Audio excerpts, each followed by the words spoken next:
Hello students, आज की class में हम बात करेंगे यूनिट 1.1 की। यूनिट स्टार्ट करने से पहले जिन लोगों ने मेरे चैनल को सब्सक्राइब नहीं किया वो सब्सक्राइब कर ले, साथ ही बेल आइकन के बटन को दबा लें और लाइक कर दीजिए और कमेंट सेक्शन में ज़रूर बताइए कि मेरा पढ़ाया हुआ आपको कैसा लगा। तो चलिए गाइस, स्टार्ट करते हैं आज की क्लास। तो पहला क्वेश्चन है, निम्नलिखित में से समुच्चय है, अपने उत्तर का औचित्य बताइए। तो पहला है जे अक्षर से प्रारंभ होने वाले वर्ष के महीनों के नाम। तो जे अक्षर से प्रारंभ होने वाले 2 महीने हैं गाइस। पहला है जनवरी और दूसरा है जून। तो इसका हम औचित्य लिख लेंगे कि यह एक सुपरिभाषित संग्रह है, अतः यह एक समुच्चय है। तो चलिए गाइस, दूसरा क्वेश्चन स्टार्ट करते हैं। दूसरा है, भारत के 10 प्रतिभाशाली लेखकों के नाम। तो भारत के 10 लेखक कोई भी हो सकते हैं, तो इसका औचित्य लिख लीजिए कि यह एक समुच्चय, यह एक सुपरिभाषित समुच्चय नहीं है, अतः यह एक समुच्चय भी नहीं है। तीसरा, विश्व के सर्वश्रेष्ठ 11 बल्लेबाज का संग्रह। तो यह भी एक सुपरिभाषित संग्रह नहीं है, क्योंकि 11 बल्लेबाज कोई भी हो सकते हैं। किसी को विराट कोहली पसंद है, किसी को सचिन तेंदुलकर पसंद है। तो इसका औचित्य लिख लीजिए कि यह एक सुपरिभाषित संग्रह नहीं है, अतः यह भी एक समुच्चय नहीं है। फिर अगला है, आपकी कक्षा के सभी बालकों का संग्रह। गाइस, ये एक सुपरिभाषित संग्रह है, अतः यह एक समुच्चय है। फिर अगला है, लेखक प्रेमचंद द्वारा लिखित उपन्यासों का संग्रह। स्टूडेंट्स, ये भी एक सुपरिभाषित संग्रह है, अतः यह भी एक समुच्चय है। सभी पूर्णांकों का संग्रह। स्टूडेंट्स, समपूर्णांक अनंत होते हैं, अतः यह एक सुपरिभाषित संग्रह नहीं है, तो यह एक समुच्चय भी नहीं है। इस अध्याय में आने वाले प्रश्नों का संग्रह। अगला, तो इस अध्याय में अब अपन जानते हैं कितने प्रश्न हैं, अतः यह एक सुपरिभाषित संग्रह है, तो यह एक समुच्चय है। अगला, विश्व के सबसे अधिक खतरनाक जानवरों का संग्रह। गाइस, यह एक सुपरिभाषित संग्रह है, अतः यह एक समुच्चय है। तो चलिए गाइस, दूसरा क्वेश्चन।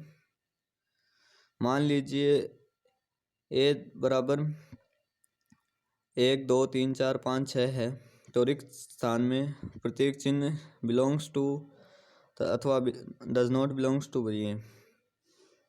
तो पहला है 5। गाइस, 5 ए के अवयवों में आता है, अतः यहाँ प्रतीक चिन्ह होगा बिलोंग्स टू का। गाइस, 8 है, ए में नहीं आता है, तो यहाँ प्रतीक चिन्ह होगा डज नॉट बिलोंग्स का। गाइस, 0 भी नहीं है, तो यहाँ पे भी डज नॉट बिलोंग्स का। गाइस, 4 है, तो यहाँ बिलोंग्स का। 2 नहीं है, 2 है, तो यहाँ पे भी बिलोंग्स का। 10 नहीं है, तो यहाँ पे डज नॉट बिलोंग्स का। गाइस, अगला करते हैं, निम्नलिखित समुच्चयों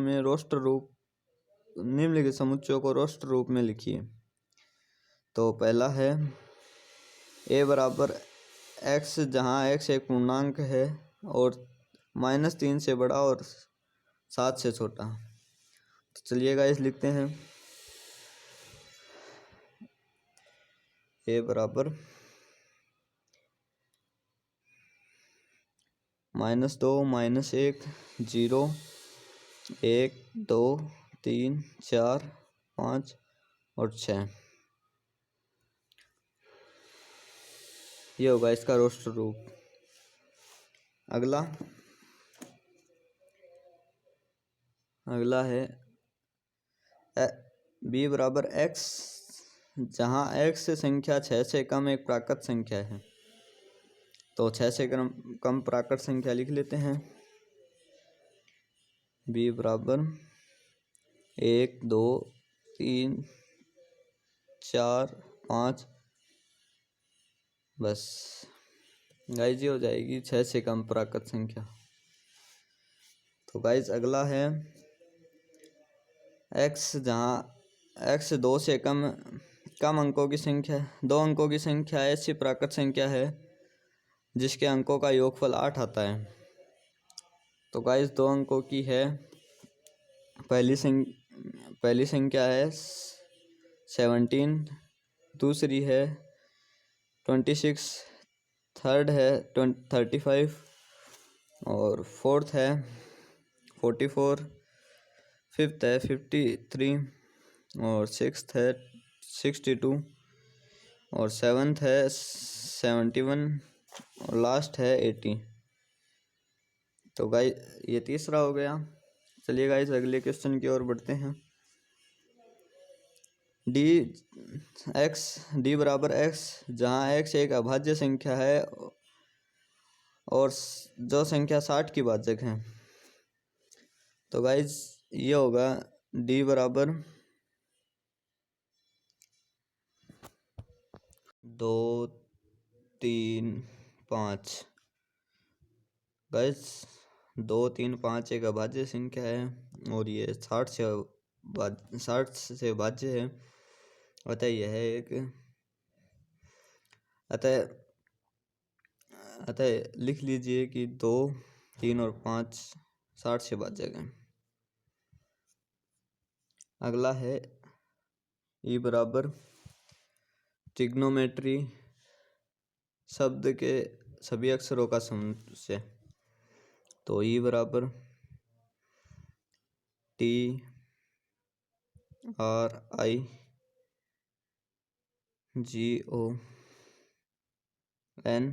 गाइस आगे M आएगा डायरेक्ट, क्योंकि इसमें कोई शब्द आने के बाद वापस रिपीट नहीं किया जाता, इसलिए M। E नहीं आया तो E भी, T और R आ गया सीधा Y। तो अगला F बराबर क्या है देखते हैं। बेटर शब्द के सभी अक्षरों का समुच्चय। तो बेटर में मैंने आपको बताया था कोई भी अक्षर रिपीट नहीं होगा, तो B, E, T वापस आ गया तो नहीं होगा, E भी नहीं होगा, सीधा R। तो ये हो गया अपना तीसरा क्वेश्चन। अगला क्वेश्चन पढ़ते हैं। अगला क्वेश्चन है निम्नलिखित समुच्चयों को समुच्चय निर्माण विधि द्वारा व्यक्त कीजिए। तो इसमें लिख लेंगे अपने, लिखते हैं चलिए। पहला है 3